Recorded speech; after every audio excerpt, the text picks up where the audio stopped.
పరిస్థితులు బాగుంటే స్టేట్‌కి చీఫ్ సెక్రటరీ కావాల్సిన ఆఫీసర్ ఎర్రా శ్రీలక్ష్మి.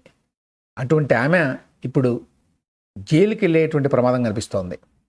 ఎందుకంటే ఓబుళాపురం మైనింగ్ కేసులో ఆమె పేరుని కొట్టేస్తూ తెలంగాణ హైకోర్టు ఇచ్చిన తీర్పుని సుప్రీంకోర్టు తాజాగా రివర్స్ చేసింది.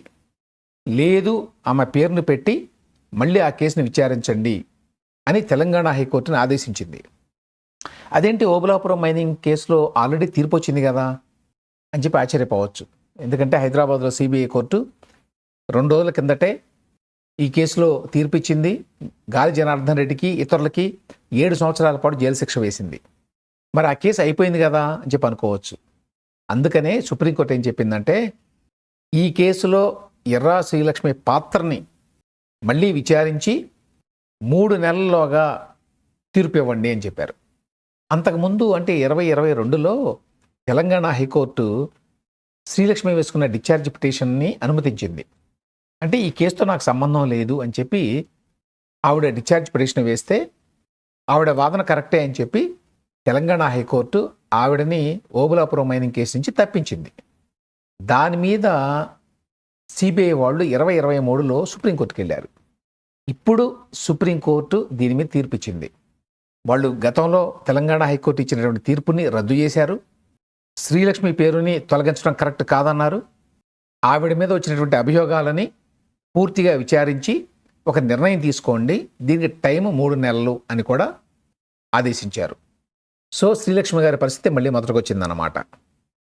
ఉమ్మడి ఆంధ్రప్రదేశ్లో పనిచేసినటువంటి బ్యూరోక్రాట్స్లో బహుశా ఎర్రా శ్రీలక్ష్మి గారిది చాలా ట్రాజిక్ స్టోరీ. చాలామంది ఇతర ఐఏఎస్, ఐపీఎస్ లాంటి ఆల్ ఇండియా సర్వీసెస్ అధికారులు చూసి గుణపాఠాలు నేర్చుకోవాల్సినటువంటి స్టోరీ ఆవిడది. ఎందుకంటే చాలా చిన్న వయసులోనే ఎర్రా శ్రీలక్ష్మి గారు ఐఏఎస్లో మంచి ర్యాంక్ సంపాదించారు. అన్ని ప్రభుత్వాల్లో ఆవిడకి మంచి పోస్టింగ్లు వచ్చినాయి. ఆవిడ తన ఉద్యోగ బాధ్యతల్ని సక్రమంగానే నిర్వర్తించారు. వైఎస్ రాజశేఖర రెడ్డి గారు ముఖ్యమంత్రి అయిన తర్వాత అంటే 2004 తర్వాత ఆవిడ కష్టాలు మొదలైనవి. అంటే అప్పటికి అవి కష్టాలు అని అనిపించి ఉండకపోవచ్చు, అప్పుడంతా బాగుందని అనిపించవచ్చు ఆవిడికి. ఎందుకంటే 2006, 2009 మధ్యకాలంలో ఆవిడ ఇండస్ట్రీస్ డిపార్ట్మెంట్కి సెక్రటరీగా ఉన్నారు. ఆ టైంలో వైఎస్ ప్రభుత్వం చాలామంది పారిశ్రామికవేత్తలకి భూములు ఇవ్వడం, మైన్స్ ఇవ్వడం లాంటివి చేసింది. వాటిలో చాలా అక్రమాలకి పాల్పడింది ఆయన ప్రభుత్వం.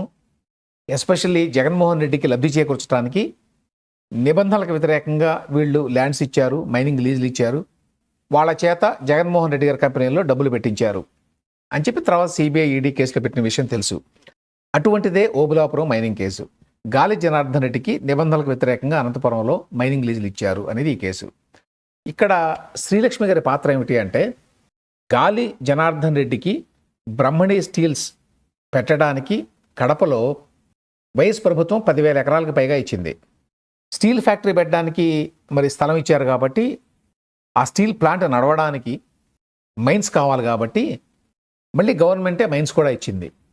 వాటిని ఫస్ట్ క్యాప్టివ్ మైన్స్ అన్నారు ప్రపోజల్ పెట్టినప్పుడు. క్యాప్టివ్ మైన్స్ అంటే ఏంటి? బ్రహ్మణి స్టీల్స్లో స్టీల్ను ఉత్పత్తి చేయడానికి వాళ్ళకి ముడి సరుకుగా ఉపయోగించుకోవాలి ఈ మైన్స్లో తవ్వి, అంతేగాని ఆ మైన్స్లో తవ్వి అమ్ముకోకూడదు. అది క్యాప్టివ్ మైన్స్ అంటే. ప్రపోజల్ పెట్టినప్పుడేమో ఇది క్యాప్టివ్ మైన్స్గా గాలి జనార్దన్ రెడ్డి కంపెనీ అంటే ఓబుళాపురం మైనింగ్ కంపెనీకి ఇస్తున్నాము అని చెప్పి యాక్చువల్గా జీవో రిలీజ్ చేసినప్పుడు క్యాప్టివ్ అనే పదాన్ని తీసేశారు.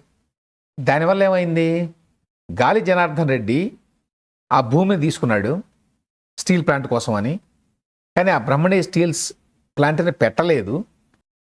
తీసుకున్న భూములనేమో బ్యాంకులో తనఖా పెట్టి చక్కగా అప్పు తీసుకున్నాడు. మరోవైపున వీళ్ళు ఇచ్చినటువంటి ఈ మైన్స్ని యథేచ్ఛగా తవ్వుకొని చైనాకి, ఇతర దేశాలకి భారీ ఎత్తున అమ్ముకున్నాడు. పెద్ద ఎత్తున డబ్బు సంపాదించాడు. సిబిఐ వాళ్ళు పెట్టిన కేసు అది. శ్రీలక్ష్మి గారు ఉద్దేశపూర్వకంగా ఈ క్యాప్టివ్ అనే పదాన్ని తీసేశారు. అయితే ఆవిడ వాదన ఏంటంటే, మా మంత్రి సబితా ఇంద్రారెడ్డి గారు చెప్తే తీసేశాను. అప్పటికే వైఎస్ రాజశేఖర రెడ్డి గారు చనిపోయారు కాబట్టి సబితా ఇంద్రారెడ్డి చెప్తే చేశాను అని చెప్పి ఆవిడ చెప్పింది. కానీ సిబిఐ వాళ్ళు మాత్రం ఈ కేసులో 6వ నిందితురాలుగా పెట్టారు. అప్పుడు ఆవిడని అరెస్ట్ చేశారు 2011 నవంబర్ ప్రాంతంలో. దాదాపు 2 సంవత్సరాల పాటు ఆవిడ చెంచలగూడ జైల్లో ఉన్నారు. మధ్యలో 2 సార్లు ఆరోగ్యం బాగా లేకపోతే ఆవిడకి మధ్యంతర బెయిల్ కూడా ఇచ్చారు. ఆ టైంలో ఆవిడ అసలు నడవలేని పరిస్థితికి వచ్చారు, ఆరోగ్యం బాగా దెబ్బతిని. చివరికి 2013లో జైలు నుంచి బయటకు వచ్చారు బెయిల్ మీద. రాష్ట్ర విభజన తర్వాత ఆవిడ ఒరిజినల్గా ఆంధ్రప్రదేశ్కి చెందిన వ్యక్తి అయినా తెలంగాణ క్యాడర్ని ఆప్ చేసుకున్నారు. తెలంగాణ క్యాడర్లో ఉన్నారు. ఎప్పుడైతే జగన్మోహన్ రెడ్డి ముఖ్యమంత్రి అయ్యాడో 2018లో, ఆయన అడిగాడో లేక ఏమడిగిందో తెలియదు కానీ ఆంధ్రప్రదేశ్కి వచ్చేసారు ఆవిడ. అంతకుముందు ఇదే జగన్మోహన్ రెడ్డి కారణంగా, ఆయన తండ్రి వైఎస్ రాజశేఖర రెడ్డి కారణంగా తాను బోల్డని ఇబ్బందులు పడ్డాను అనే విషయం తెలిసి కూడా, జైలు కూడా వెళ్లాల్సి వచ్చింది అని తెలిసి కూడా ఆవిడ మళ్ళీ మరి జగన్మోహన్ రెడ్డి గారి ప్రభుత్వంలో చేరాలని, ఆంధ్రప్రదేశ్కి మార్చుకోవాలనే క్యాడర్ని ఎందుకు అనుకున్నారో తెలియదు. అక్కడికి వెళ్ళారు, బాగానే ఉంది. జగన్మోహన్ రెడ్డి ప్రమోషన్లు కూడా ఇచ్చాడు, స్పెషల్ చీఫ్ సెక్రటరీ అయ్యారు, పవర్ఫుల్ బ్యూరోక్రాట్గా ఉన్నారు జగన్మోహన్ రెడ్డి ప్రభుత్వంలో 2019 నుంచి 2024 వరకు. 2024లో కూటమి ప్రభుత్వం వచ్చిన తర్వాత వాళ్ళు సహజంగానే ఈవిడ్ని దూరంగా పెట్టారు. 2024 జూన్ నుంచి ఇప్పటి వరకు శ్రీలక్ష్మి గారికి పోస్టింగ్ లేదు. ఆవిడ ఊరికనే ఇంటి దగ్గర కూర్చొని జీతం తీసుకుంటున్నారు. ఈలోగా సుప్రీంకోర్టు తాజా తీర్పు వచ్చింది.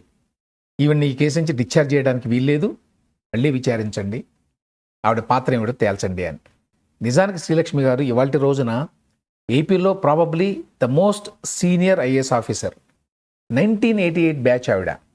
ఇప్పుడు ఎవరైతే చీఫ్ సెక్రటరీగా ఉన్నారో విజయానంద్ గారు, ఆయన 1992 బ్యాచ్.